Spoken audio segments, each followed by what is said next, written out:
Senator Joel Villanueva says even if he will be the only one that will do so, he will still oppose the proposed Senate Bill 1979 or Prevention of Adolescent Pregnancy Act. The lawmaker says he's bothered by the proposal as he feels it will lead to something else. Meanwhile, Senate President Francis Escudero explained he has already informed the author of the suggested amendments to the measure.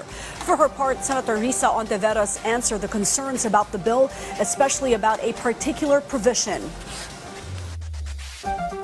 Gaya ng SOGI, again, let me go back dun sa SOGI issues before, no? Sige, anti-discrimination, pero parang prelude to same-sex marriage. Ito, parang prelude din to abortion. Ang point ko lang, nakakabudol kasi yung title.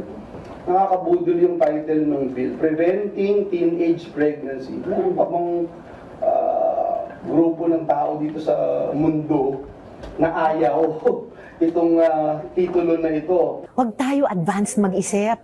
Lahat ng mga spekulasyong ito, pananakot at conspiracy theories ay matutuldukan at mabibigyang linaw kung bubuksan na natin ang debate sa Prevention of Adolescent Pregnancy Bill sa plenaryo. Kung may kailangang baguhin, pag-usapan natin sa tamang oras at lugar.